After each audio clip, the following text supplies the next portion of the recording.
How's going guys, welcome to the channel. In this video we are gonna see, what if Naruto left Konoha and teleported to My Little Pony universe. Part 1. Huge shout out to D2810 for this story. If you wants to see awesome fanfiction like this, don't forget to subscribe. Now let's get into the video. Konohagakure, also known as Konoha for short, was one of the major hidden villages located within the Land of Fire.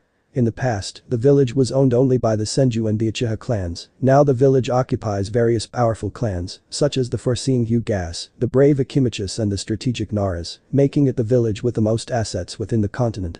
As of tonight, the Konoha were experiencing a harsh rainy weather that seemed to cast the entire village into an extreme gloomy atmosphere. None of the citizens bothered to walk along streets in such an unforgiving weather aside than a few passing shinobis on patrols and civilians armed with umbrellas as their means of protection. Zooming to the outskirts of the city, we arrived at the Konoha cemetery where rows after rows of grey tombstones lie with a sculpture located at the front representing the will of fire of the village. A male teen stood among the dull and grey tombstones of the cemetery. The teen has unruly sun-kissed blonde locks and a pair of cerulean blue eyes. 3 pair of whisker-like scar marks adorned both his cheeks, giving him a foxy appearance. He was clad in a black and orange zipped-up jacket over a crimson-red cloak with black flame pattern licking its trimmings, a pair of orange jumpsuit pants that has a kunai holster and bandage wrapped around its left calf, and a pair of black ninja sandals. A large scroll was strapped to his lower back by the means of a belt that was coiled around his left shoulder.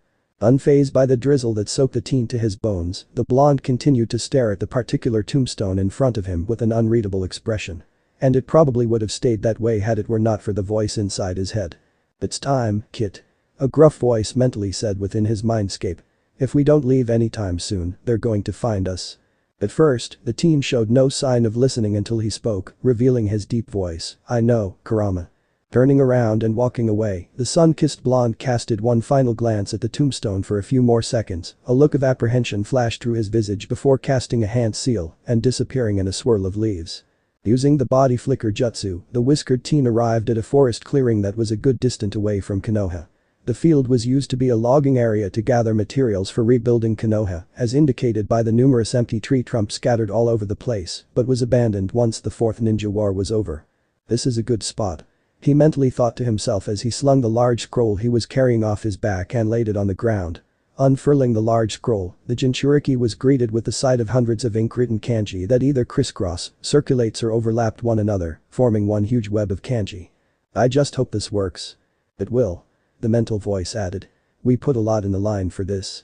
Naruto's facial expression remained unreadable as he stared at his handiwork. He had rechecked the seal jutsu and tinkered with it for several times, but that doesn't necessarily help determine whether if it will work or not.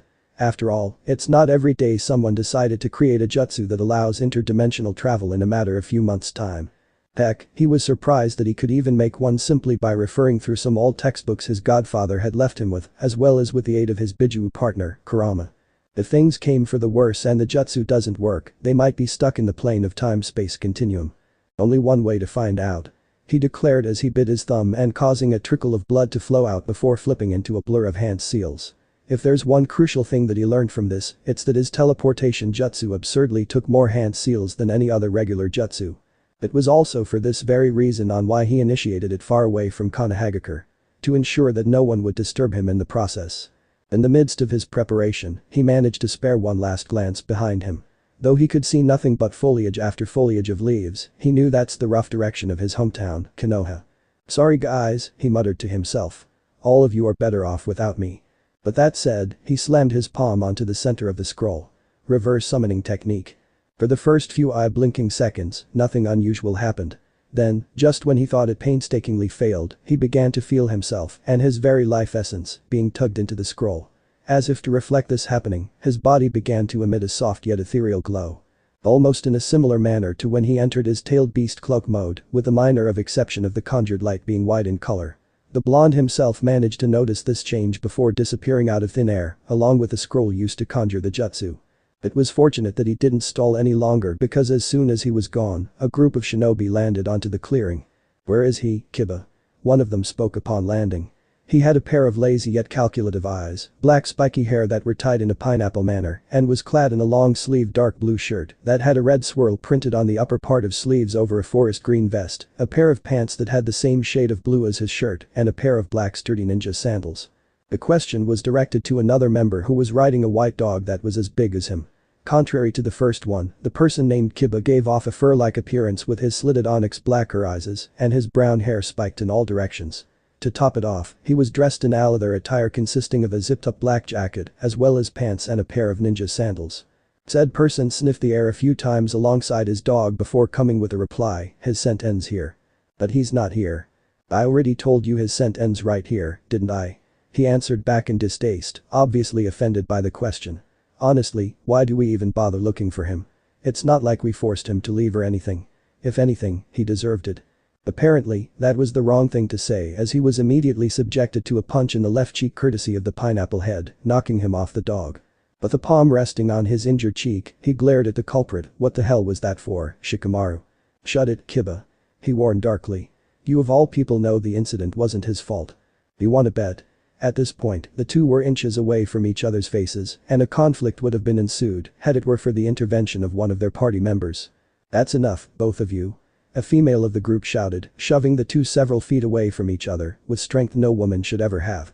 She had short pink hair that reached her neck, a pair of emerald green eyes, and was dressed in a sleeveless red kyapo dress with a circle design on the back, a pair of black shorts and a pair of black ninja sandals. "We're here to find Naruto, not to fight against each other."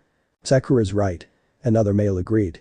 The voice originated from another male teen that was clad in a green spandex with orange warmers adorned his lower arm and legs. If his choice of clothing wasn't bizarre enough, he had a bowl-shaped haircut and a pair of bushy eyebrows that made him weirder. Strangely enough, this was obviously a daily occurrence for the group as none of them spared him a second glance. "He shouldn't have gotten that far from here. We should split up and start looking for him." The pink head named Sakura gave him an appreciative smile. "Good idea, Lee." The girl then turned to face the rest of the group. "Shino and Kiba will go to the west, me and Lee will go north, Shikamaru and Choji head east, Ino and Sai will go south. Everyone clear? Let's go." With silent nod of confirmations and an indignant huff from Kiba, the group split apart to their designated direction, minus the two teens named Shikamaru and Choji. "You okay, Shikamaru?" Among the group, the plump male named Choji was the only one who seemed to be equipped in a fully protective garb that consisted of a red baggy bodysuit over a set of samurai armor plating. "I'm fine," the pineapple-headed teen replied back in his usual monotone voice. "You go on ahead, I'll catch up." "Alright, but make it quick," he urged before disappearing with speed that belied his appearance. Yeah, I know," he replied back, which he doubted his team member would even listen. Once he was out of sight, silence permeated across the clearing as Shikamaru remained motionless, clearly deep thought of the current situation. Then, with a click of his tongue, he took out a cigarette pack and lighter from behind his vest. "Damn it, Naruto. Did it work?" Opening his eyes, Naruto was greeted with an ever-changing myriad of colors that does not rest well with his eyes. Glancing to his left and right, he realized that the color surrounding actually congregated into the form of one large tunnel, and he couldn't tell if he was going up or falling down. This must be the time-space continuum. It was a good thing he was trained to deal with this kind of shenanigans. Otherwise, he would have puked from all the nausea he was experiencing at the moment.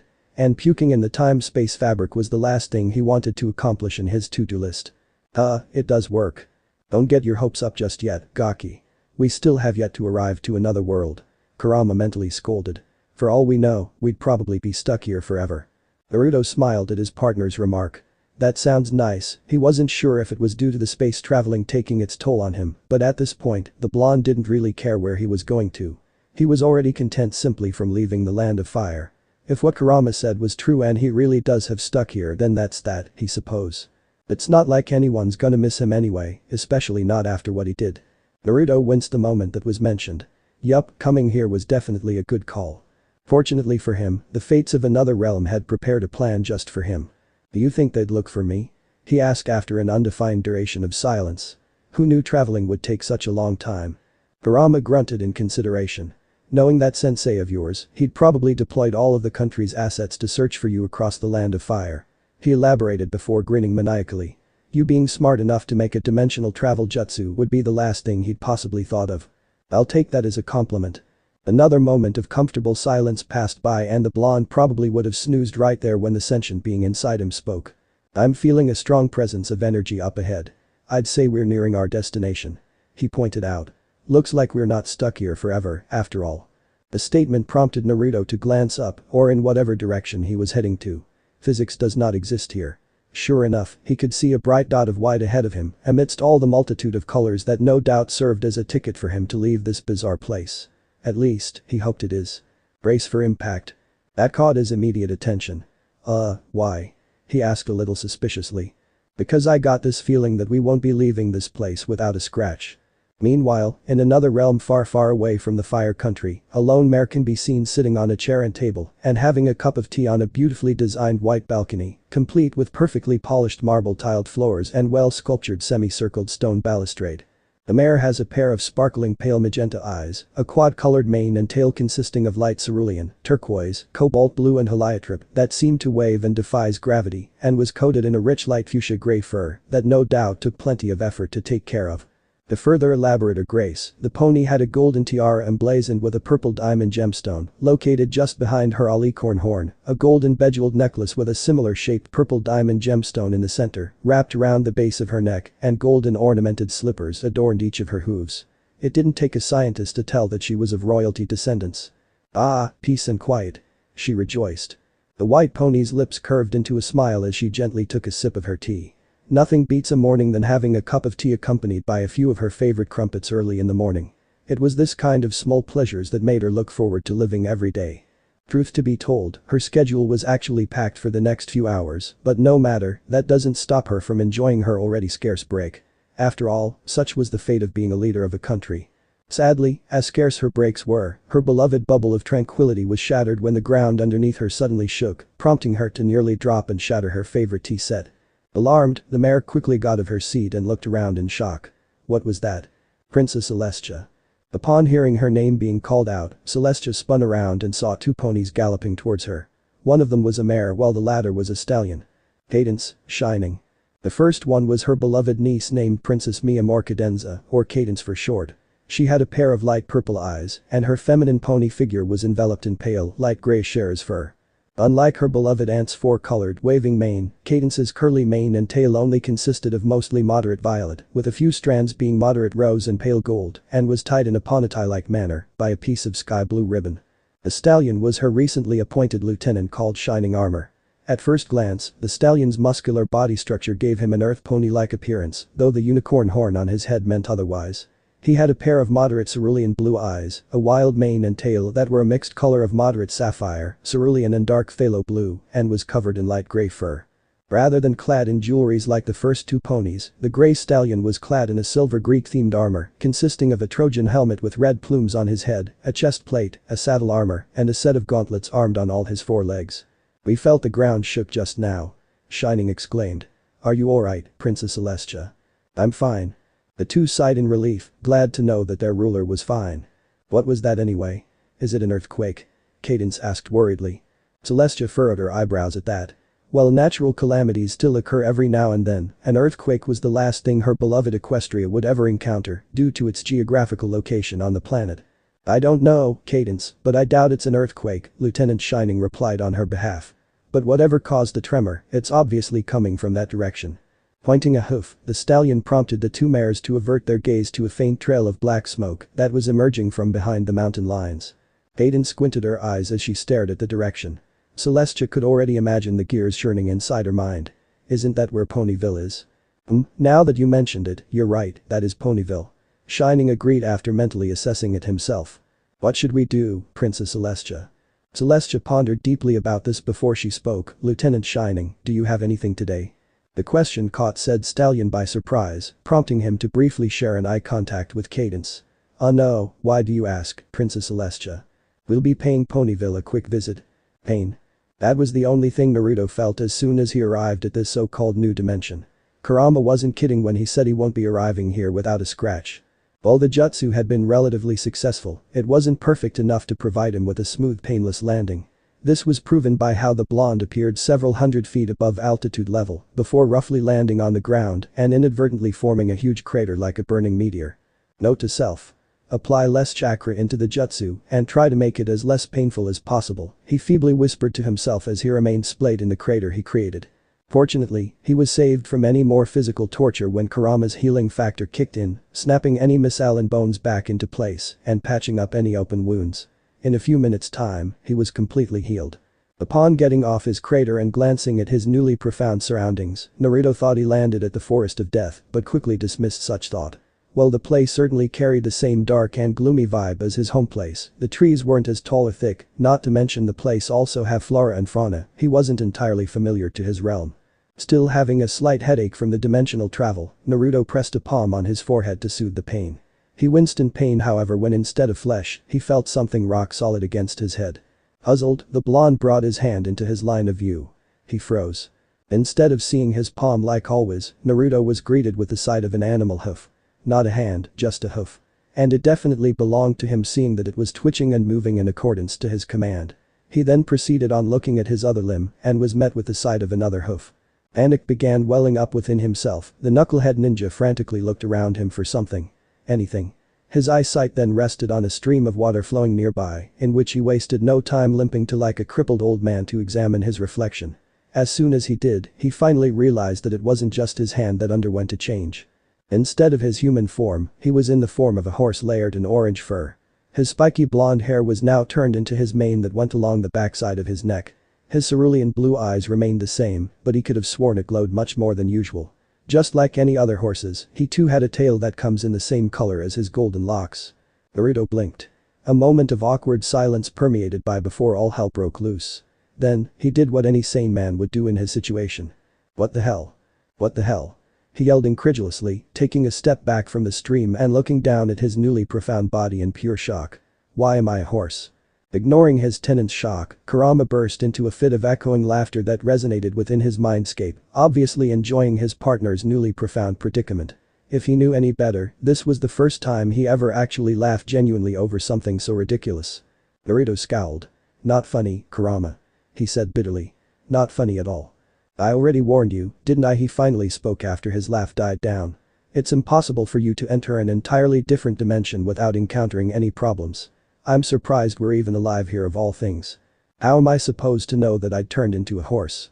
He retorted in defense, still unable to grasp what he was facing at the moment.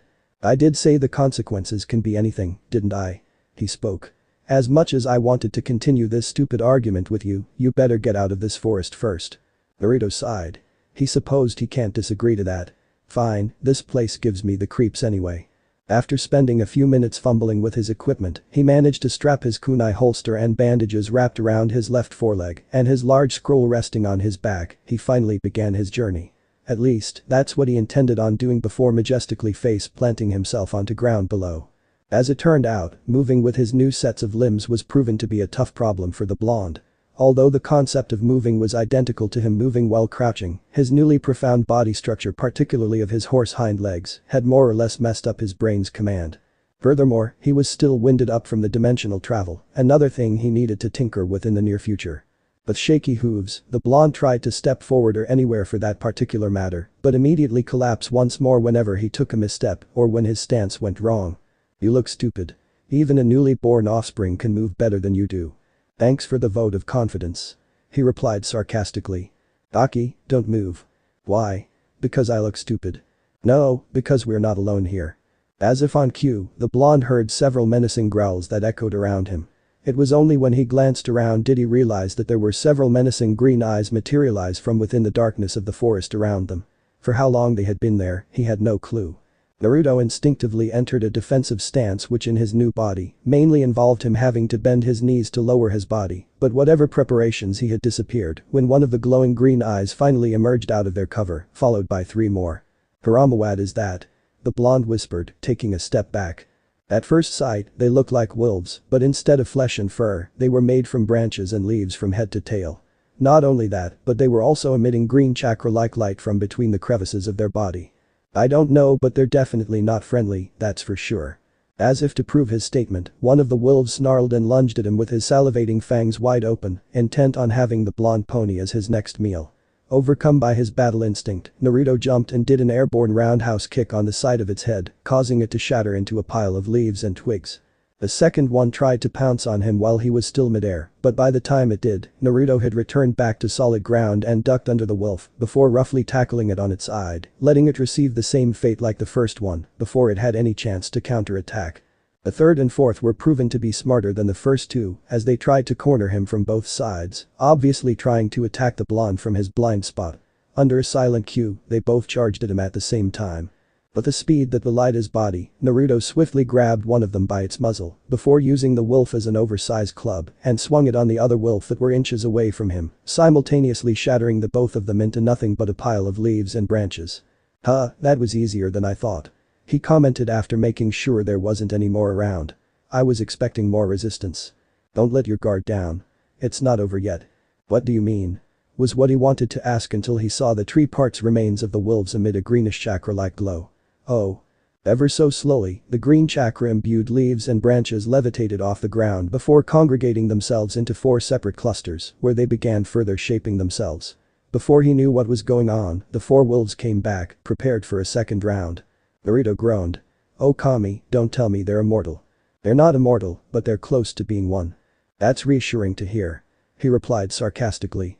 "Let's see whether if they can regenerate back or not once I shove them up with a Rasengan." Standing on his hind legs, the grinning blonde stallion began doing his signature move of creating his favorite futon jutsu with his 4 hooves.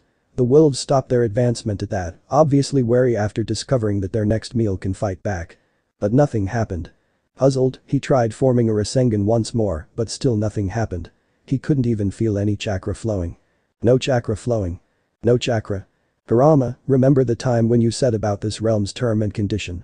"Yeah, what about it?" Kurama inquired. "Does it also include me not being able to use chakra?" Silence. "The idea is plausible." More silence. "Well, this isn't good. Princess Celestia, thank goodness you're here." Such was the first thing the Alicorn of Sun heard as soon as she stepped down her carriage and onto the soil of Ponyville.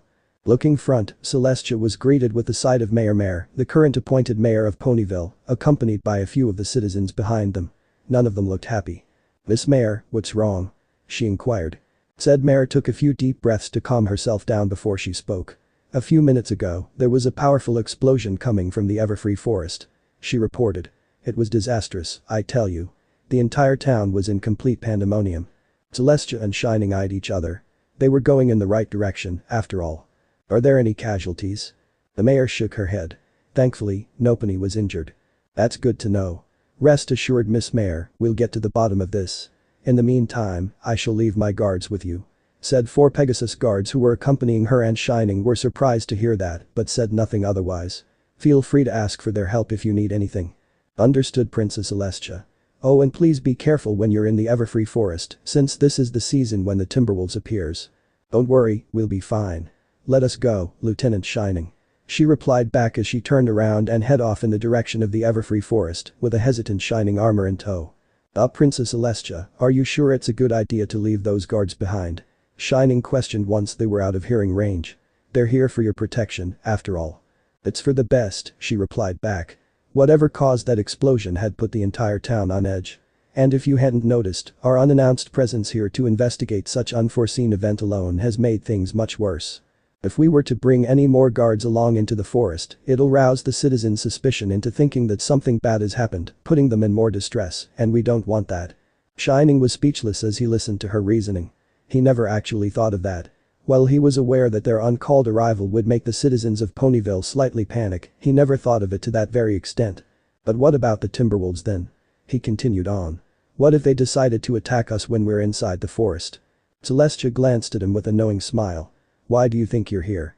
Do those things ever give up?" After killing them for the umpteenth time and coming up with the same result, he came with the conclusion that these recyclable sentient beings can't be easily killed. So the blonde changed tactic and fled the scene. Unfortunately, the wolves didn't look like they'll be giving up on him anytime soon, especially not after being killed over and over again. As troublesome as his predicament was, Naruto couldn't help but chuckle to himself. A few minutes ago, he can barely move an inch forward without tripping like an idiot.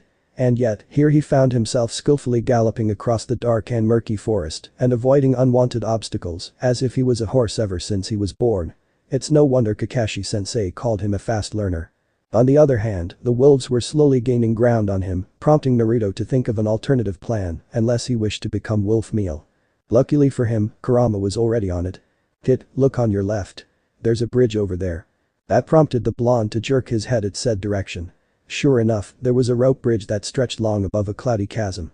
Understanding what his partner was hinting at, the blonde changed direction and sprinted straight for the bridge. As he got closer, a look of apprehension crossed his visage, and he briefly screeched into a halt when he realized just how worn out the bridge truly was. If he'd know any better, the bridge probably hasn't been used for a very long time due to its wear and tear condition.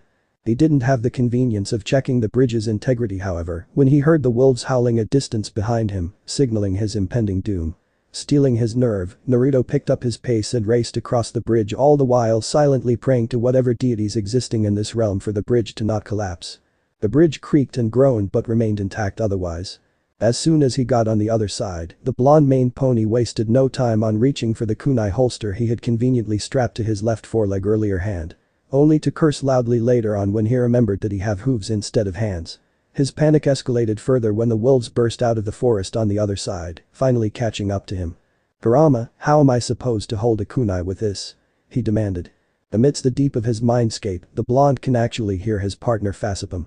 "Oh, for the love of, use your muzzle, not your hoof, you baka," he raged.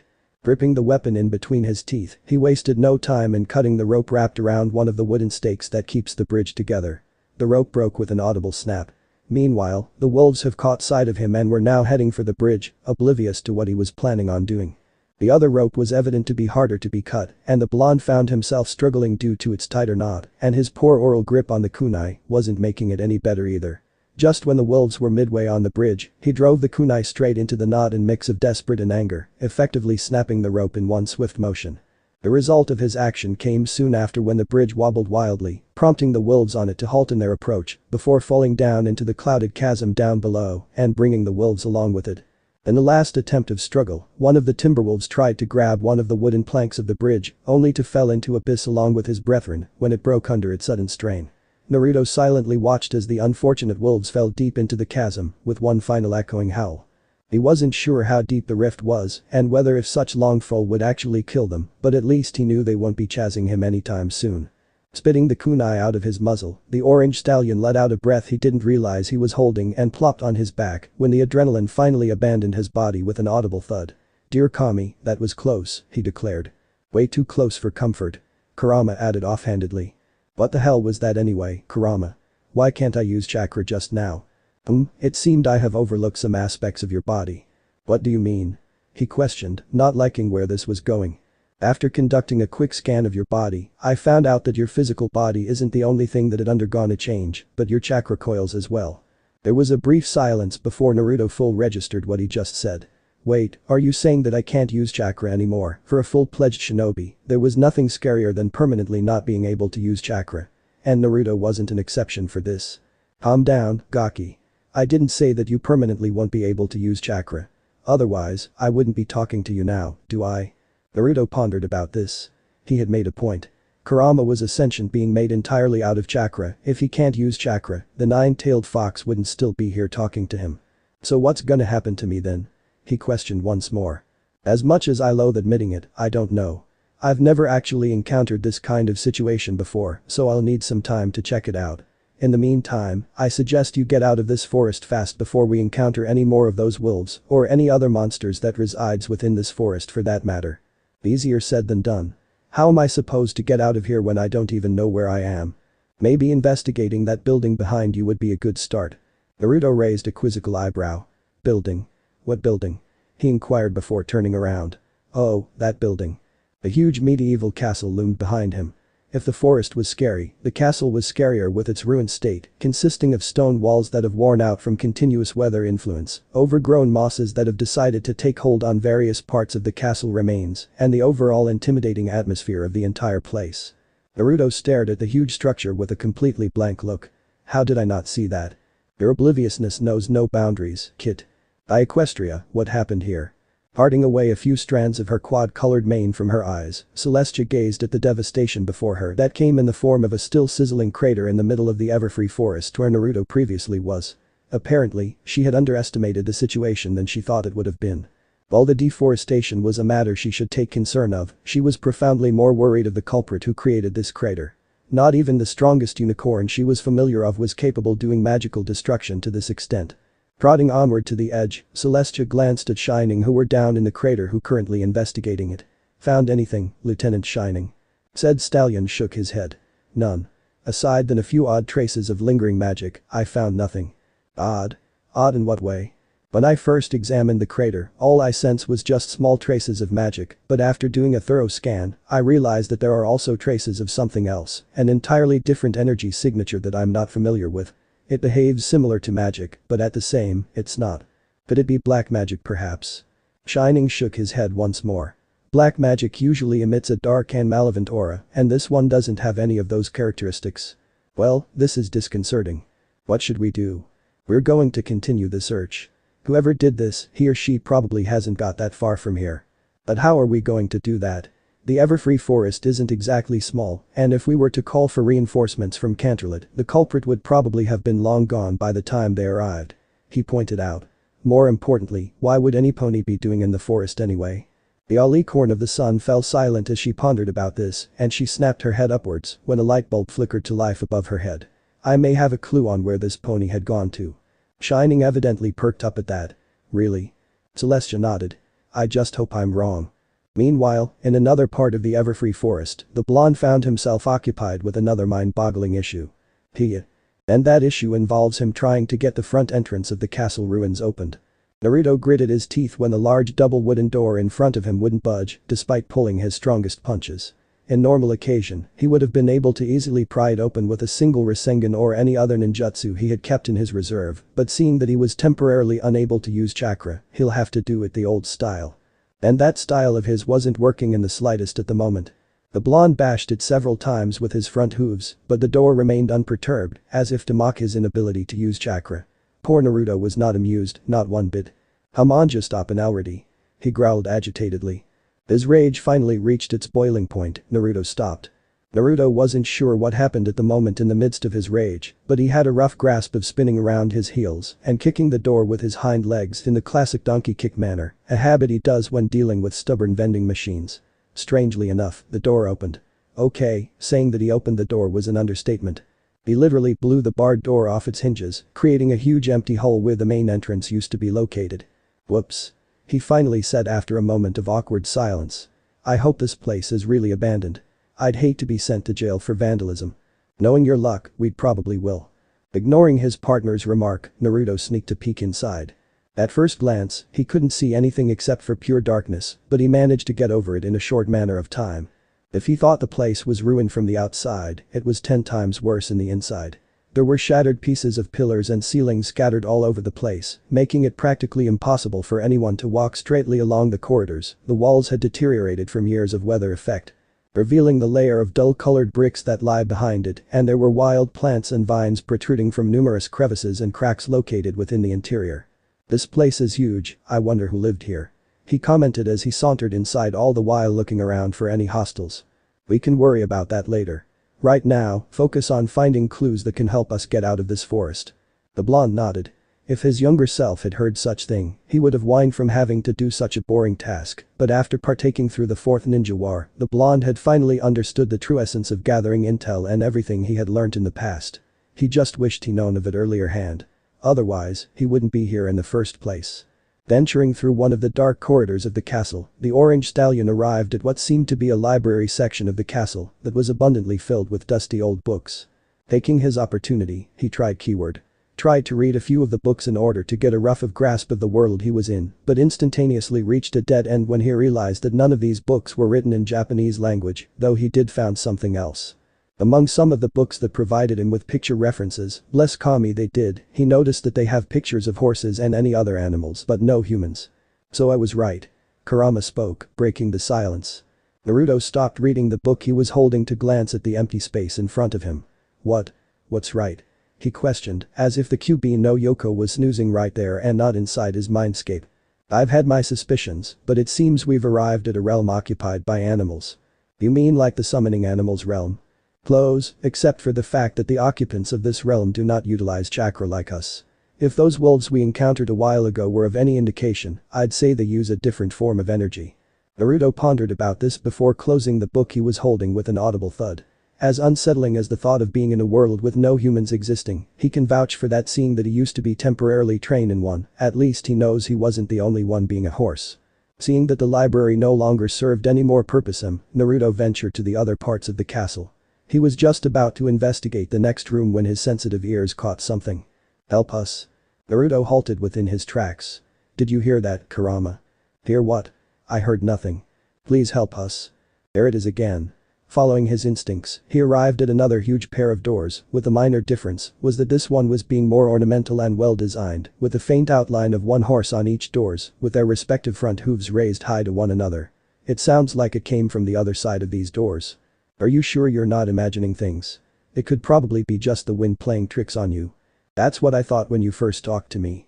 After discovering the presence of an almighty being hidden inside him and other extraterrestrial factors when he was still a naive kid, the blonde had learned to never neglect any minute details around him. Especially if said minute details involved voices that only he could hear. Using his hind legs once more, the human-turned pony Naruto quickly obliterated the worn-out doors into nothing but a pile of splinters with a boom that can probably heard across the entire forest. Just like what he did to the front entrance. Doing so had actually given him a thought to think about. Now that I'm a horse, I wonder if I could do the things Gobi did. He thought out loud before grinning. That'd be awesome. Kurama snorted. Oh please, with the current condition you're in, you'd probably end up with severely broken bones and a serious case of concussion. Gee, thanks for the boost of confidence there, Kurama. Better now than before you do anything stupid. Stepping into the room, he arrived at a huge hall that was several story high and had a worn-out red carpet that extended from the door entrance to the elevated platform at the end. This must be the throne room. While the battered state of the place was concerning, the blonde was curious about the contraption in the middle of the room. The orange stallion stared hard at the odd device that was made up of a large brass stand, whose poles were used to hold 6 spherical stones. What is that thing? How am I supposed to know? Curiosity got the better of him, he gently reached for one of the nearest stone. Kid, what are you doing? Naruto halted. I'm just checking out whatever this thing is. He answered. You said it yourself that I should find clues that'll help us get out of here. Yes, I did. But that doesn't mean you can just touch everything you came across. He reprimanded. Need I remind you what happened the last time you touched something that obviously shouldn't be touched? Pausing for a little bit, Naruto recapped back all the times when he did something as bashful as this and how he nearly got himself killed. He shrugged. It's fine. I mean, they're just a bunch of stones, right? What could possibly go wrong? Kurama groaned. Dear Kami, you ninjas are a bunch of idiots. It's no wonder your kind has a shorter lifespan. Ignoring his partner's remark on mankind, Naruto resumed what he was doing and stroked the stone. Surprisingly enough, the stone actually felt smooth under his touch, almost as if he was touching silk fabric. Whoever sculpted these stones was definitely a professional, that's for sure. With his God-gifted luck as his beloved Tsunade Bachan always proclaimed, he had expected the contraption to blow up on his face or floors below him, to collapse and lead him to his death or stone guardians to emerge and murder him for his idiocy. But oddly enough there was no reaction. Huh, he uttered after a brief of silence.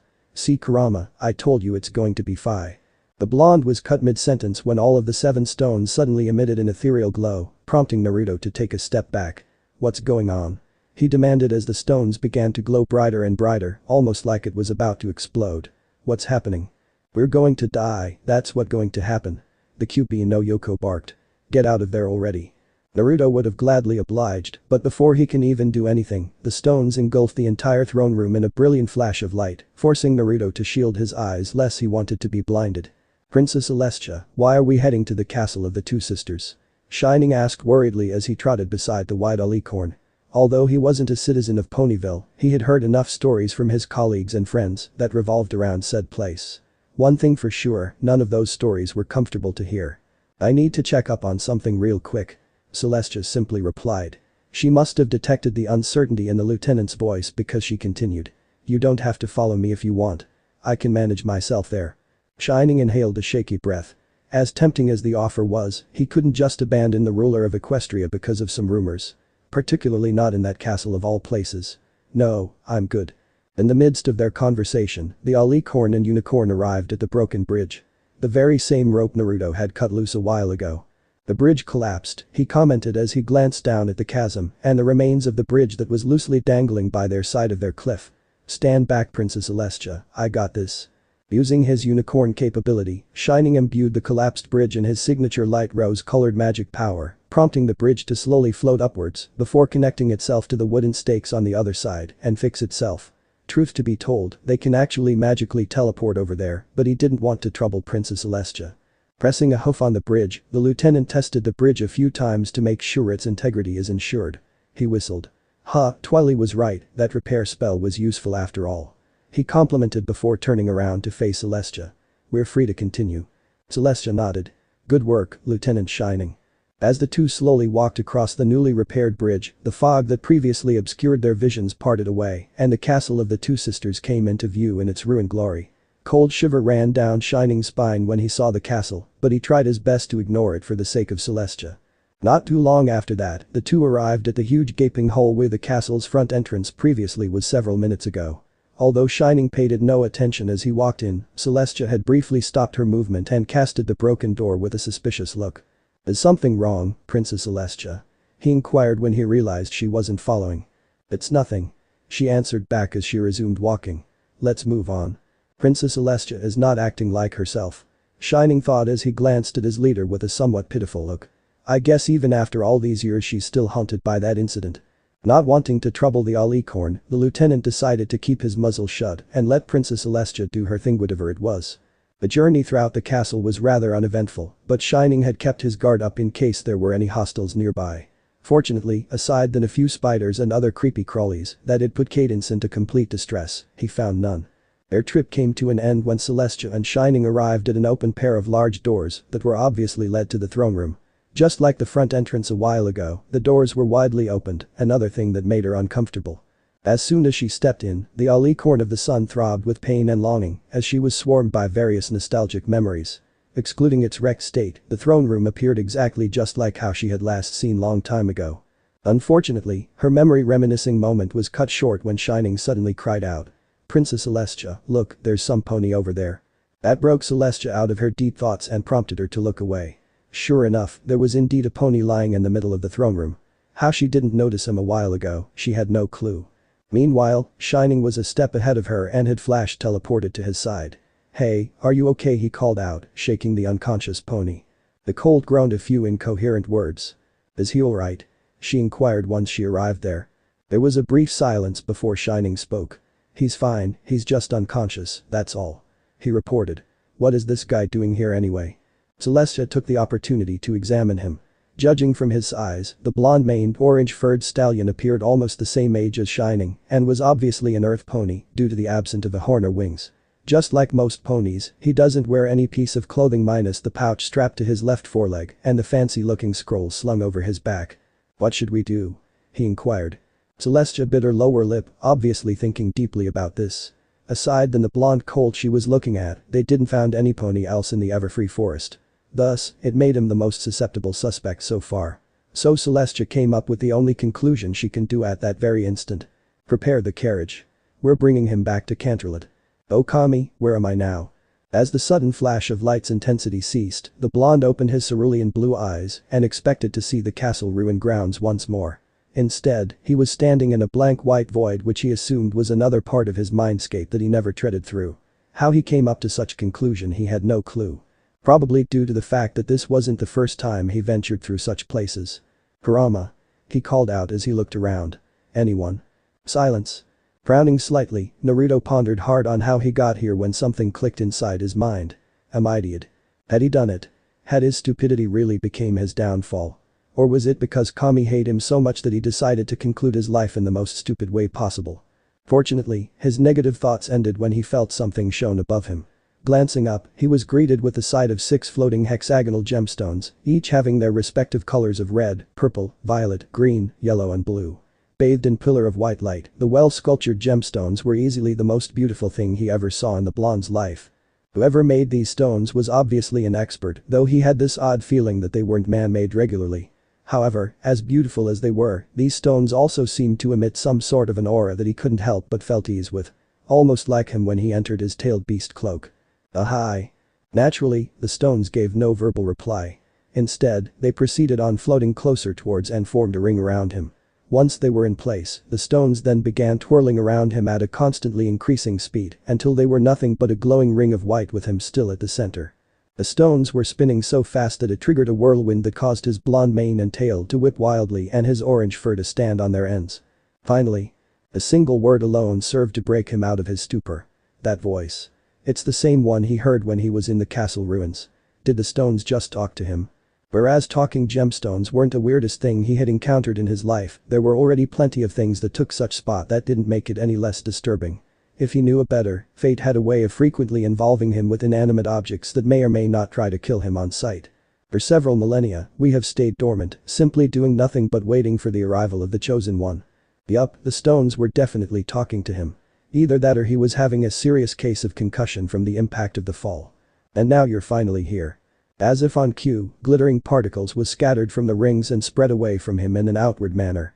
Said particles then congregate into one spot before taking shape into something, or some pony to be exact. The pony was big, almost the same as him except more feminine looking with a long and narrow horn protruding out of the head, a pair of bird-like wings that were as big as the rest of the body, and was clad in armor plating at some parts of her body. However, what caught the blonde's attention was the pony's mane and tail that looked like they were composed of a piece of the starry night sky instead of actual hair. He was taken aback when the pony suddenly stood on its hind legs and let out a high-pitched hoarse whine. Before he could even ask what was going on, tendrils of darkness began reaching out from where she stood and spread out. Naruto himself found it to be slightly unnerving when said darkness broadened across whatever plane of existence he was on, anointing its previously blank state into a contrasting black environment.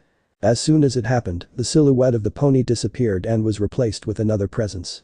A presence he couldn't make too properly aside than it being a snake-like in shape, with non-symmetrical body parts consisting of paw-like left arm, a clawed right arm, a talon-tipped left foot and a hoofed right leg. Naruto didn't have time to identify any more of its features when the dragon-like being suddenly zipped away from its spot and flew around him in an uncoordinated manner. As he flew on, the surroundings around it would contort into an array of random colors and things that his unfortunate eyes appreciate. It was as if he was looking through a broken kaleidoscope, and he never liked those things in the first place. Once again, the particles exploded in a muffled explosion before taking another form. This time, the glittering particles took the shape of another pony that looked slightly taller in comparison to the first one. With a jagged horn protruding out of the forehead, wings that resembled of an insect and absent of any distinguishable tail. Ever so often, the figure would frazzle and was momentarily replaced by another pony with different features before resuming back its original form. Alongside that, a fraction of the glittering dusts was used to form a smaller pony, a filly to be exact, in front of it. While it didn't look like the taller one was about to do any harm, Naruto's eyes squinted in suspicion when he noticed faint trails of the same glittering particles float out of the filly and was seemingly absorbed by the other. The filly didn't even seem to be notice what was happening, and by the time it did, it was already slumped to the ground, either unconscious or dead. Not giving him any time to ponder what he just saw, the stones willed the particles into another pony. This pony was slightly shorter than the ones before this with a curved horn and a much more bulky appearance. Was it clad in an armor perhaps? Further examinations indicated that it was clad in some sort of a cloak that flapped under imaginary breeze. Stomping a hoof on the ground, the silhouetted pony unleashed what appeared to be a Mokuton Jutsu when rock spikes rose out of the ground around it and reached for the sky. Despite everything that was shown to him, the ever-so-oblivious Naruto still don't understand the situation. Why were the stones showing him all of this? Were they trying to brief him on a mission or something? If they were, then they're certainly doing a bad job at it. Kami, even a drunken Tsunade Bachin can do better than them, though they had to wake her up whenever she snoozed. He snapped out of his thoughts when he heard another dull explosion. Apparently, the gemstone weren't done just yet and was showing him one last thing.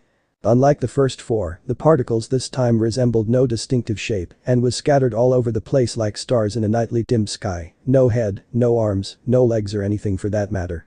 And its lack of visual appearance however was a guttural bellow that sounded like nails scrapping on chalkboard that seemed to vertebrate across his mindscape, the first actual sound he ever heard of aside than the talking gemstones.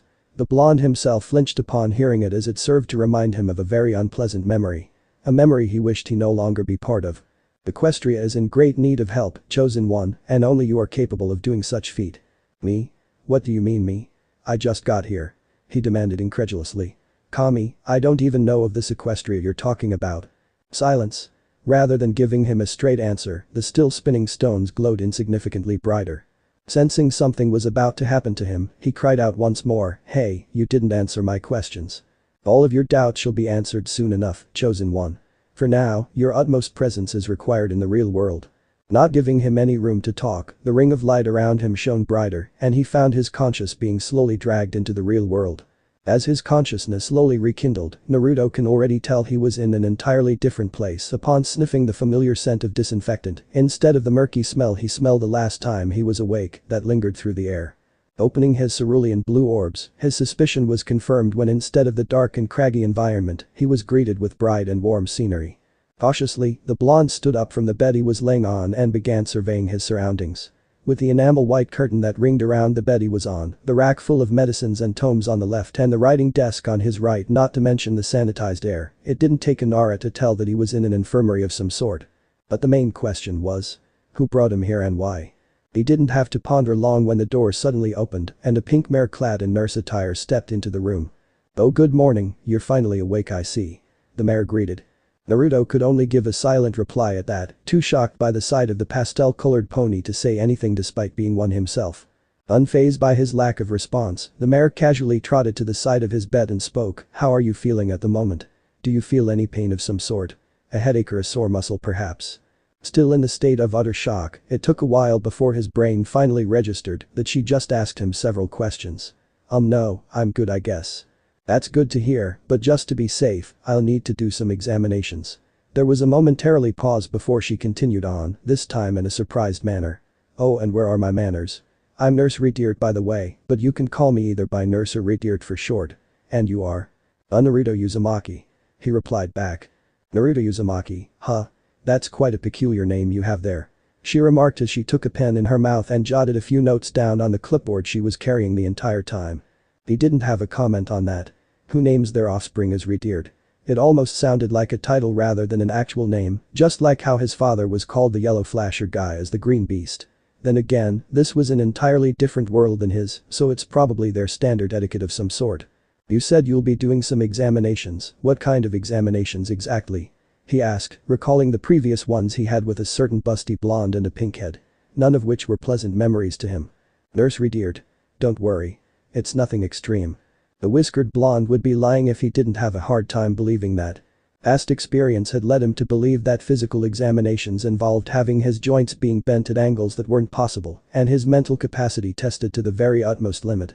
Yet, Nurse Redeart did none of that. Which makes him wonder, if examinations were meant to be this simply, then what the heck was he doing a long time ago? Beating her words close to her heart, the only things the mare ever done was just pressing her hooves on several parts of his body, as well as rotating his joints, all the while keeping a lookout on his facial expression for any reactions. Nothing that required him to tap into Kurama's chakra for any quick recovery, not that he can do so in the first place. In a few minutes' time, she was done and went back to jotting down a few more notes on the clipboard. "Oh, that reminds me, there's someone who would like to talk to you once you're awake," she stated upon remembering. "Can you walk?" I think I can." Removing the blanket off him, Naruto tried to take his first step once more. He stumbled for the first few moments, but aside than that, he was good to go. "I'm good." "Great." Heading to the door she got in from, Nurse Redeart opened it and motioned Naruto to go out first. He obliged and stepped outside, only to freeze at what he saw. The blonde probably would have stayed there gaping like a fish on land had the nurse didn't speak to him. "Come along, we don't want to keep her waiting any longer." Where am I exactly?" he called out. "Why, you're in Canterlot, of course," she replied simply, as if that alone would satisfy him. It didn't. I see. Shaking his head off his stupor, he ran up to catch up with the white mare that was already a few meters ahead of him. "You said we don't have to keep her waiting. Who is this her?" "Why, Princess Celestia, of course. She's the one who brought you here." Naruto nodded in understanding but blinked when he finally processed what she just said. "Wait, did you say princess?" If the white mare heard his last question, she didn't show it. "Here we are," she declared as they arrived at a pair of golden ornamented doors that were as tall as the ceiling above them, decorated with the abstract mural of a white pony, seemingly reaching for the sun above her. The image looked familiar somehow, but he didn't have time to ponder about it when Redeart relentlessly opened it before nudging him in. "Now go on, she's waiting for you inside." Alright, no need to push me," he said. For a mare that was a few inches shorter than him, Redeart was surely strong, and it reminded him of Sakura somehow. As he stepped in, the blonde arrived at a hall that was as grand as any other part of the castle he came across, with its well-polished marble-tiled floors, several white spiraling pillars used to support the ceiling, whose surface was decorated with more mural paintings, depicting several ponies doing different actions he wasn't familiar of. The walls weren't excluded from the decoration either, as they were installed with color-tinted glass windows representing even more ponies. As beautiful as the scenery was, his eyes were more focused on the table that lay at the center of the hall. He instantaneously drooled at the sight of the numerous delicacies that was splayed before his cerulean blue eyes. He didn't even realize that he had trotted to the table until it was too late. Ah, you're finally awake, I see. Looking at his front, his eyes went wide in bewilderment when he found the her that Nurse Retired mentioned about standing on the other side of the table. From her elegant appearance, she was obviously a mare, but with a more adult-like horse appearance unlike the other ones he encountered before this. However, what shocked him the most was her rainbow-like mane that seemed to flow under the slightest flow of air and the wings that were jutting out from her sides. Unaware of his shock, the mare trotted towards him with a grace that reflected her beautiful emergence, all the while giving him a smile that he couldn't help but feel tranquil with. "Good morning, I am Princess Celestia, the current ruler of Equestria," she introduced, revealing her smooth and rich tone of voice. "And you are?" The blonde mentally slapped himself. Naruto Uzumaki." The alicorn smiled gently at that, unperturbed by his strange name. "Well then, it's a pleasure meeting you, Naruto Uzumaki. You must be terribly hungry right now, why don't you help yourself to some of the food here?" Celestia then motioned a hoof to the long dining table. The blonde was practically salivating when the smell of the food finally reached his nostrils, and he wasted no time in flashing to one of the end of the table in the blink of an eye. The alicorn of the sun reflected his action and took a seat on the other side of the table, albeit at a much calmer pace. Just when he was about to dine in, he realized that there was no sign of meat anywhere. Naruto was just about to ask her whether if she had any meat until Kurama spoke within his head. "Kid, horses are herbivore, they don't eat meat. You're just gonna have to make do with what you have at the moment." Looking up front, Naruto flashed Celestia a sheepish grin when he realized that she was still looking at him expectantly, obviously waiting for him to start it off as means of a courtesy, before averting his gaze at all the food on the table. Amongst all the vegetables, he didn't know what to pick first. Literally. Add the fact that he wasn't a vegetable lover to begin with, made it all the more difficult for him to make his decision. His cerulean blue eyes then fell on a nearby platter that was holding several sandwiches. It probably looked normal and safe to eat had it weren't for the white daisy flowers that were protruding out of its edges. Is it even possible to consider those things as a legitimate food? Was it even good for stomach to begin with? Then again, it didn't look like he had any other choice, seeing that it was the only thing that he deemed to be at least edible. Following his gaze, Celestia spoke, "Those are daisy sandwiches, one of the castle chef's main specialties. Why don't you give it a try, I'm sure you won't regret it." Unable to turn back, he gingerly took one of the sandwiches with his hooves, briefly glanced at Princess Celestia one more time before inching said food closer to his muzzle, and finally took a nibble. Having experience with eating plenty of vegetables, food and herbal medicines, courtesy of the advice from a certain pinkhead and a busty medic, he had expected the strange meal to have the usual taste of bitterness. Oddly enough, the daisy sandwich has none of that, and surprisingly, it had the juicy taste of sweet honey flavor mixed with flower nectar that set his taste buds ablaze. Before he even realized what was happening, he had gobbled the entire sandwich in the blinking of an eye before proceeding on taking more from the plate. Celestia simply smiled in approval at this, seemingly unfazed by his greedy eating habit. She didn't even mind when he proceeded on other food that was available on the table and casually reached for her teacup. As he continued to clear the meals off the table one by one, the blonde nearly choked and spitted out the cupcake he was currently eating when he saw her casually taking a sip from an ethereally glowing teacup that were levitating midair. "Is something the matter?" she inquired as she lowered said teacup down. It's nothing. Just got something stuck in my throat, that's all." He quickly spoke. She smiled amusingly at that before she spoke, "There's no need to rush. None of the food will be going anywhere. Kurama, did you see that? She just lifted the teacup with chakra." He mentally pointed out. "I see it, but she's not using chakra." "What do you mean it's not chakra?" "I can't say for sure, but whatever form of energy she's using, it's definitely not chakra," he stated. "And if my guess is correct, I'd say it's coming from that horn of hers." The blonde instinctively glanced up at that. Sure enough, the spiraling horn was also engulfed in the same yellowish chakra-like glow, just like the floating teacup. Subconsciously, the blonde brushed a hoof on his own forehead, wondering why he didn't have a horn or a pair of wings just like her. Could it be that they're both of different horse race, perhaps?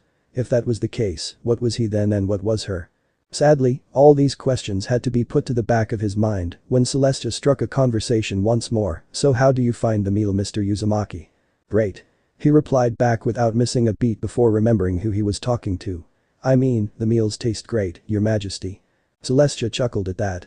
"There's no need to be too formal with me, Mr. Uzumaki. Just Princess Celestia is fine." Naruto was surprised to hear that. "If that's the case, you can just call me Naruto then. I'm not actually the kind of title person." Now it was the alicorn's turn to be surprised. Being the ruler of Equestria, most ponies were usually exceptionally honored whenever she addressed them with titles. For some pony to dislike from being referred to with some sort of a title was quite rare. Very well then, Naruto. If you don't mind, I have one question to ask. Naruto took a second to swallow his food before he talked. Sure, what is it? Yesterday morning, a brief earthquake occurred a distance away from here and near to a town called Ponyville. Further questioning of the citizens there allowed us to pinpoint the origin of the tremor to be somewhere in the Everfree Forest. The blonde continued to nonchalantly munch on his meal, all the while keeping a close ear to Princess Celestia as she continued on. After investigating the crater there, we discovered what seemed to be some sort of a trail that led to a castle deep inside the forest, the very same place where we found your unconscious form. The blonde stiffened at that. My question to you now is, what were you doing in the Everfree Forest and in the castle of the two sisters of all places? She inquired with a solemn expression. In case you haven't known, those places aren't exactly safe for any pony to enter. Now that his stomach was filled and his senses came back, it was only by then did he notice something was amiss. Before this, all he saw from her was kindness, now he can finally notice that this Celestia wasn't some pony you should be messing with. His instincts were internally screaming at him to be wary of her. Not in the hostile kind of way but more towards the be careful of what you tell her kind of way. Reaching for the glass of water meant for him, the blonde purposely downed it in one go, as his brain churned for whatever lies he could think of. Yet, despite having a filled stomach, he found it difficult to think of such thing. Somewhere at the back of his mind, something aside than Kurama was strongly advising him to not do so. A minute from here. He finally admitted, the word slipped off his lips. Celestia cast at him a puzzled look. What do you mean? She inquired. Are you saying that you're a traveler of some sort? Parted his muzzle open, he was about to deny such statement when a metaphorical light bulb flickered above his head. Being stuck within the confinements of his mindscape, Kurama raised an eyebrow at what the blonde was currently thinking, but said nothing otherwise. That's right, I'm actually a traveler, a freelancer to be exact. Whether Celestia believed him or not, she didn't show it, but Naruto maintained a straight poker face just in case and continued. You said you saw a crater inside the forest, right? That was actually a residue triggered due to the teleportation technique I used to get here. Not too soon after I landed, I was attacked by a group of wolves. Timberwolves. Celestia corrected. What? Timberwolves. It's the name of the wolves you mentioned, Celestia elaborated with a smile. Oh. Anyway, I tried to fight them back, but eventually had to run away to the castle when they keep on coming back alive over and over again. Were you the one who broke the bridge indoors then? Surprised, Naruto put a sheepish smile when he realized he was caught red-handed. Yeah, those were me, I had to make sure those timberwolves don't chase after me. He defended. Once I was safe, I sort of fainted from all the fatigue I've gained. Well, that's quite a story you have there. Celestia concluded. Yeah, sorry if I caused any unwanted trouble or anything. He apologized as he scratched the back of his head. It's alright. I'm just glad that you're safe. She reassured. Though I must say, it's not every day some pony decided to fight the Timberwolves, even if you don't know what they're capable of. You must be quite skilled combat. Naruto let out an awkward laugh. Well, I sort of learned a few moves throughout my travel. He waved it off, hoping that doing so would make her drop the subject. While Celestia's lips curved into a smile, her eyes continued to have that suspicious look. The blonde was glad that he was layered in orange fur, otherwise, she would have seen him sweating bullets. How interesting. She praised. And I believe there's some pony who would like to hear your story as well. Follow me. Taking one last sip of her tea, Celestia left her side of the table and exited the dining hall with Naruto in tow. As they trotted through the castle, the blonde couldn't help but be amazed by practically every unfamiliar thing they came across. The unique architecture, the numerous pony troops that were marching about the place, even the flower garden seemed fascinating to him. This is a beautiful place you got here. He commented, effectively breaking the silence. Why thank you, but I'm sure you've seen other places that are far much better. You are a traveler, after all. I doubt that. He muttered so that only he could hear it. Unlike Konoha or any other villages within the Fire Country, the Canterlot Castle was clean, colorful and fancy. Mostly due to the fact the Shinobis were too occupied with war, hostile threats and whatnot to care about such minute details. Sure, they have the occasional cleaning chores aka the Equestria ranked missions, but as for decorating, nope, not so much. As they conversed with one another, the two arrived at what seemed to be a garden area flourished with a spacious neatly trimmed grass field and a few colorful flowers patches here and there. Naruto's sight then fell on two more pastel-colored ponies who at the moment were currently sitting on one of the marble benches erected around the garden. They were casually laughing and chatting with one another until the armored one saw them approaching. Princess Celestia. I hope I'm not disturbing anything important. Celestia inquired with a mirth smile. Shining Armor fumbled over his words. Rolling her eyes at his clumsiness, the pink falseter took over. Of course not, Princess Celestia. Me and Shining were just chatting to pass the time, that's all. She then averted her gaze to the blonde. She smiled. He's finally awake, I see. He took that as a cue to introduce himself. My name is Naruto Uzumaki, I'm a freelancer traveler. Hello Naruto, my name is Princess Cadence, but you can call me Cadence for short. I'm Shining Armor, Lieutenant of the Royal Canterlot Guards. He introduced, having regained his composure once more. Lieutenant. It's probably a military ranking of some sort. His Biju assumed. Just play along for now. Nodding, the blonde averted his attention back to the three ponies. I have a favor to ask to the both of you. Sure, what is it? Seeing that you both are free, I was wondering if you can bring our newly profound guest here on a tour around the castle. Celestia requested, surprising Naruto at the background. I would have done so myself, but I need to attend a meeting with merchants in a few minutes' time. Of course we'd love to. She cheered. It's not every day we get to have guests. Right Shining? You sure? He said in partial disappointment, something that didn't go unnoticed by Naruto.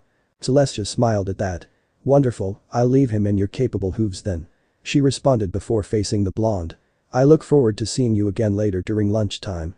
Sure thing, he replied back, unaware of the bewildered expressions on Shining and Cadence's faces as he said so.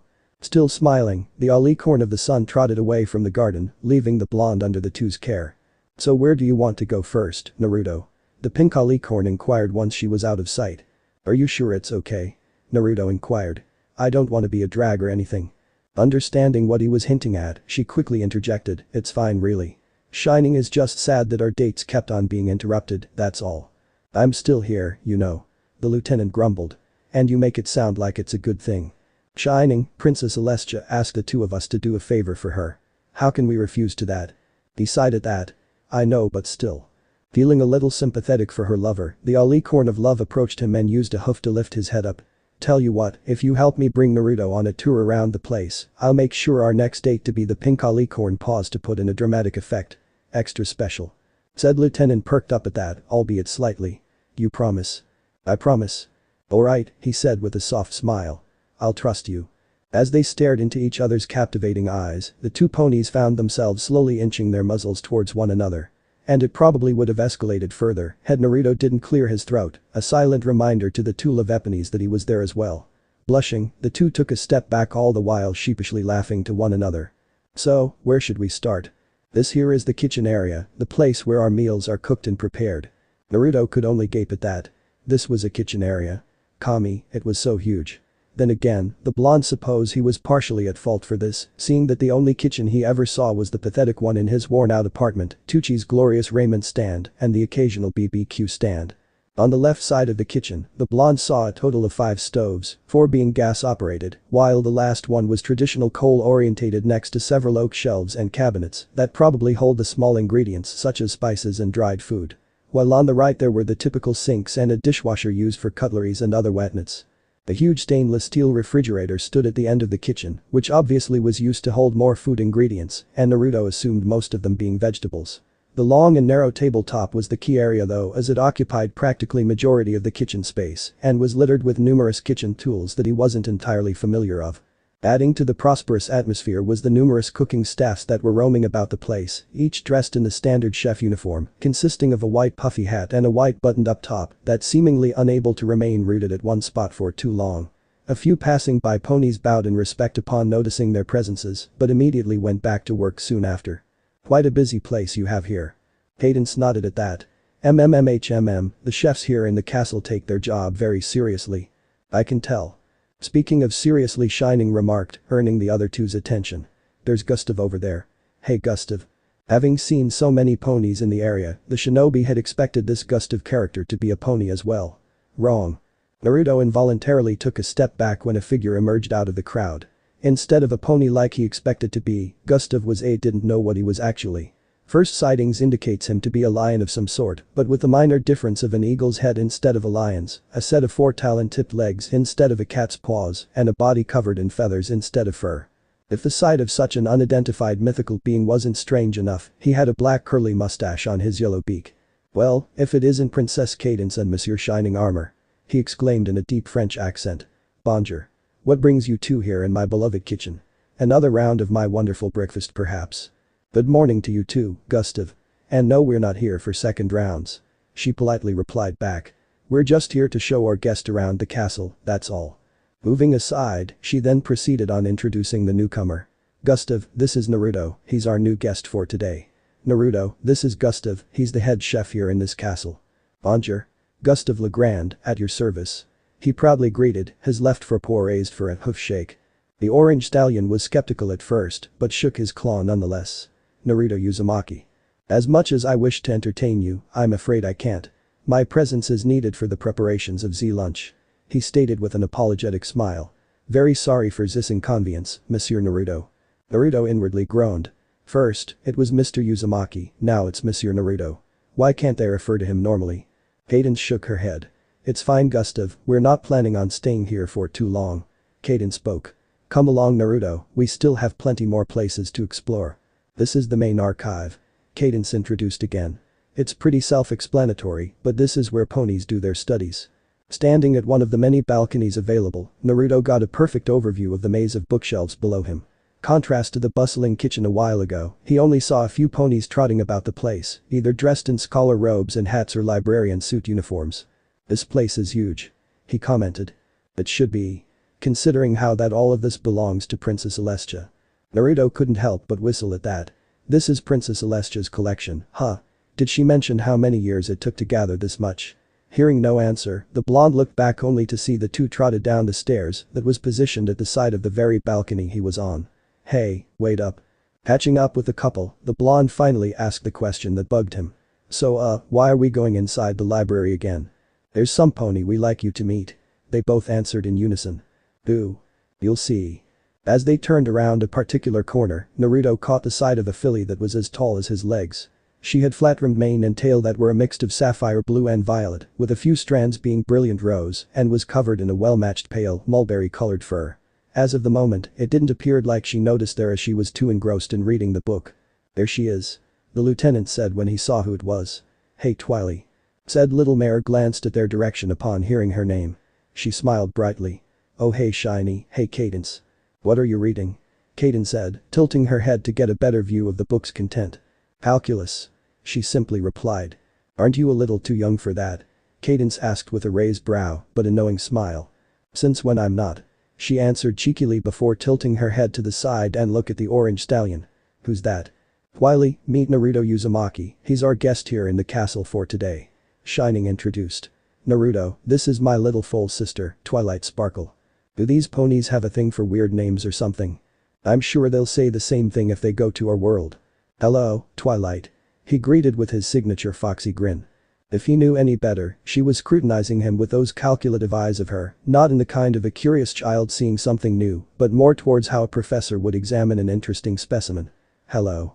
She finally said though in a much more monotone voice compared to when she greeted Shining and Cadence. Say, we're bringing him on a tour around the castle. You want to join, Twilight? Cadence asked. No thanks, I need to go back to studying. Alright then. Don't forget to join us later during lunchtime. We don't want you to study yourself to death again. Okay. With that said, she resumed back to reading. Well, that was short and sweet. He pointed out once they trotted out of earshot. Not that he need to do so seeing that she was too engrossed in reading to begin with. Kami, he can probably do a dynamic entry behind her and she won't even bat a single eyelash. Sorry about that, she can be a bit shy to strangers sometimes. Naruto instinctively looked back at the filly upon hearing the statement. I'm not sure shy is the right word. This here is the training grounds. The place where the Royal Canterlet Guards practice and hone their skills. Shining declared proudly. Dramatic declarations aside, the castle training grounds was almost the same like any training fields back at his home village, except for a few details. While Konoha's training fields came in small but large quantities, the castles had theirs in the complete opposite and was divided into several sections that focused on different things. Some had straw dummies installed, while others have obstacle courses and odd contraptions whose functions he had no clue of. Unfortunately, as spacious as it was, there wasn't any pony training practicing in the area at that moment. Naruto was disappointed by this. With the numerous guards he saw throughout the castle wielding different sorts of weapons, he wanted to see the ponies in combat action. If he's lucky, he might learn a few things from them which he can use as his own. When I said we have plenty of places to explore, I don't actually mean the training grounds, you know. Hey, the training ground is fun to look around too. Not for me, it's not. As the two engaged in another round of bickering once more, the orange stallion took the opportunity to survey the several weapons stacked at the corner, consisting of mostly swords, a few spears and the occasional shield and armors. While he applauded the ponies for their means of defense, he couldn't help but wonder just how they would wield such things. His pondering was put on hold when he sensed a looming presence behind him. And who in the Tartarus are you? Turning around, Naruto was met face to face with a stallion. A stallion he would have said hello to if it weren't for the scowl on his face. Contrary to all the pastel-colored ponies he saw, the pony standing before him had a pair of sharp golden eyes and was layered in a set of heavy armor consisting of a black Trojan helmet with red plume on top. An equally black chest plate that had the golden canterlet guard crest emblazoned in the center, as well as 4 leg armors that was layered over one another to increase protection efficiency over his obsidian black fur. General Iron Hoof. In a blur of purple, Shining appeared beside him in a firm stance with his head raised high, a standard military posture that signified a soldier's discipline and firm resolution. Lieutenant Shining, the black pony began in a deep rough voice, his piercing glare never straying away from the blonde. I've received reports of a civilian pony roaming about the castle grounds. Care to explain what's all that about? This is Naruto Uzumaki. He's a guest of Princess Celestia. A guest? We found him unconscious in the Everfree forest yesterday, and it was Princess Celestia who ordered him to be brought here for medical treatment. I see. He said after a long silence, his sharp gaze unraveled as he stared at the blonde. Naruto wasn't far off either and returned his gaze with his own. Naruto Uzumaki, huh? He spoke out slowly, almost as if he was testing out how it will sound like when pronounced. I'm keeping an eye on you, Uzumaki. But the final word said, General Iron Hoof turned around and left. Once he was out of sight, Shining let out a breath he didn't realize he was holding, while Naruto maintained his composure. Who's that? That's General Iron Hoof. He's the leader of the Canterlot Royal Guards. He's a genuine prick. I can say that much. Shining cracked a smile at that. He's always like that. He agreed. But I'm more surprised that you managed to maintain your composure in front of him. Most ponies won't even bother making eye contact the first time they saw him. The blonde shrugged at that. Let's just say I've dealt with ponies that were much worse than him. The statement alone piqued Shining and Cadence's curiosity, but they didn't delve on it further when he showed no sign of telling. Speaking of which, it's nearly time for lunch. Let's head to the dining hall where Princess Celestia is waiting. Almost instantaneously, Naruto's stomach groaned and he found himself unconsciously licking his lips at the prospect of eating another batch of daisy sandwiches. Even though he already had quite a few not too long ago. Sure thing, lead the way. He quickly agreed, not bothering to hide his excitement.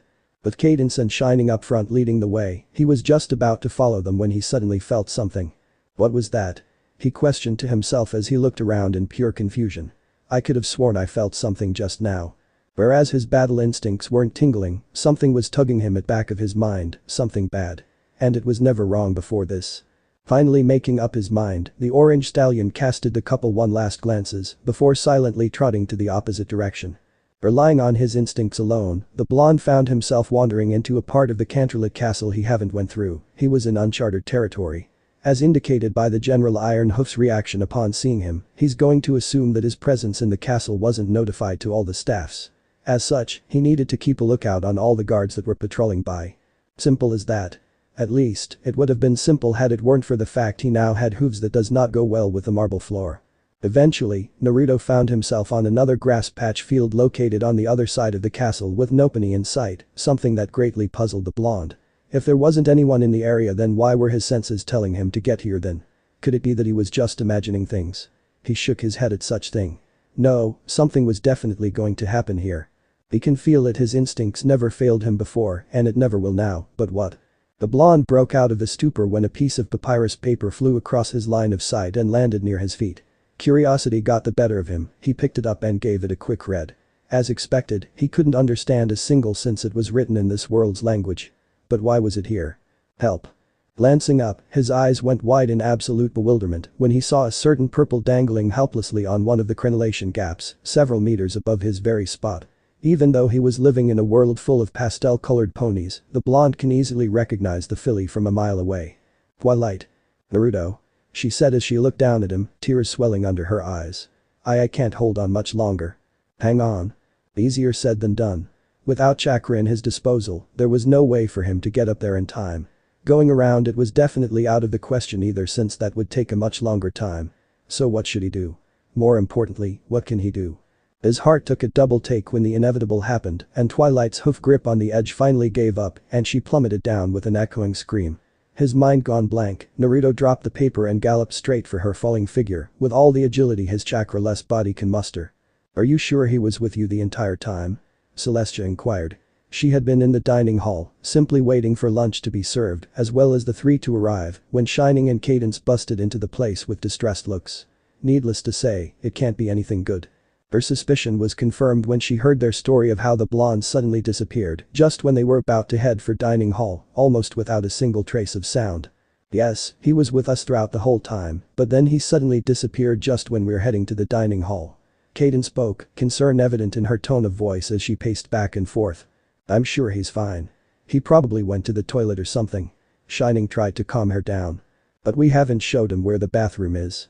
Alright, that's enough you two," she firmly declared, earning their attention at once. It was just 2 words yet it was enough to keep them both quiet. "There's no need to fight here. We'll call in the guards here and conduct an extensive search for him around the area." "Extensive search for who?" Blonde inquired as he sneaked his head between the gaps of the door. "Naruto." The three exclaimed in unison. "Where on Equestria have you been? We've been looking all over for you." The blonde sheepishly rubbed the back of his head at that. "Yeah, sorry about that. Got something to do for a bit." "Do what exactly?" Celestia questioned. "Yeah, about that." Rather than answering her directly, Naruto stepped into the dining hall, revealing some pony that they didn't expect to be there at all on his backside. "Hey Shiny, hey Cadence, hey Princess Celestia." The purple cheerfully greeted as she stood on Naruto's backside, as if they were old buddies. Said 3 ponies could only stare at the two with bewilderment at that. Then, in unison, they spoke. "Twilight." "It's kind of a long story." Time seemed to go in slow motion as he watched Twilight plummeted down. Under the current speed he was in and at the rate she was falling, he didn't think he'd make it in time to rescue her. The negative thought alone made his heart quenched.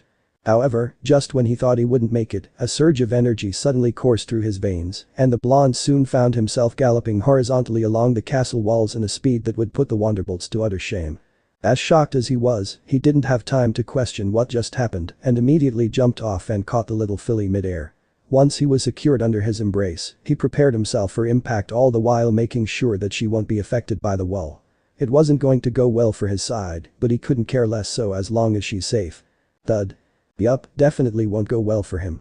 He probably broke a few horse bones now that he thought about. Craning his head forward, the blonde couldn't help but crack a smile when he saw the purple filly still had her eyes closed shut and was shaking fervently, still unaware of her safety. He gave her a quick nudge. "Twilight." The filly opened her eyes slowly at that. "What happened? How did I?" she stammered, confusion etched as she looked at her surroundings. "Did you save me?" Naruto nodded in confirmation at that before sporting a concerned look. "Are you alright? You're not hurt anywhere now, are you?" "No, I'm fine, I think." Naruto sighed in relief before flashing him a foxy grin, all the while ignoring the pain that was coursing through his body. "That's good to know," he said. "In any case, did anyone ever mention how heavy you are?" Naruto wasn't kidding when he said it was a long story. He himself didn't know how to explain the situation, seeing that it happened due to his own pure instincts. Fortunately, the three weren't too keen on hearing the details, mostly because they were also occupied with eating lunch as well. By the time he was done, the table was already cleared off any more food, mostly by him. "This is the second time you've surprised me." He was so fast. "I really thought I was goner." Twilight added her 2 cents excitedly, still caught up by the incident. An act that was obviously out of her character if the three's perplexed looks was of any indication. "While I applaud your desire to study more, Twilight, you should always be careful with yourself." Celestia spoke. "It was a good thing Mr. Naruto." "Naruto?" the shinobi interjected. "Naruto was nearby and rescued you. Otherwise, things would have turned out for the worse." "The princess is right, Twily." Shining scolded sternly, his older brother instincts kicked in. "You really need to be careful next time you're on the move." The purple filly slumped at that. "I know, I'm sorry for the two guys. I really am. I'll promise to be very careful." "Let's just be glad that she's fine." Naruto defended. "What matters the most now is that Twilight is alright." "He's right." Cadence agreed upon seeing her lovable foal's downcast expression. "Let's just forget that this ever happened. No point crying over spilt milk, right?" The ponies present silently agreed at that. There was no point in dwelling over something that has happened in the past. "Unwanted incidents aside, how have you found the tour around Canterlot Castle so far, Naruto?" "It was amazing. I honestly didn't expect this place to be so beautiful." was his honest feedback, munching on one last daisy sandwich. He wasn't joking about that. This place certainly was beautiful, way beautiful than Konoha or any other villages within the Fire Country, if he must say so himself. Celestia smiled at that. I'm glad you hear that. The white alicorn said. Because this will be your home for now. The orange stallion nearly spitted out his daisy sandwich upon hearing that. Wait, what? Seeing that this is your first time here in Canterlot, I figured I'd let you stay here in the castle to save you the effort from having to spend additional effort and money to find a place to stay. She elaborated. In fact, I've even requested my servants to prepare a room just for you while you went on your tour. Twilight evidently perked up at that. The same goes for Cadence and Shining, though the latter two were more toward surprise. Are you sure about this? I don't want to be a drag or anything. He asked for the second time of that day. But of course. After everything you've done, it would only plausible for us to return the gesture by doing so. Naruto pondered hard on this. As a shinobi, staying in one place for too long was never a good idea. But at the same time, he couldn't just refuse the offer, especially if said offer came from a princess of all ponies. He sighed. Then grinned afterwards. So where do I hit the sack then? So this part ends here. I hope you guys enjoyed this video, so quickly like this video for second part of this series. And comment down below your thoughts about this series. And now it's time for me to go, bye.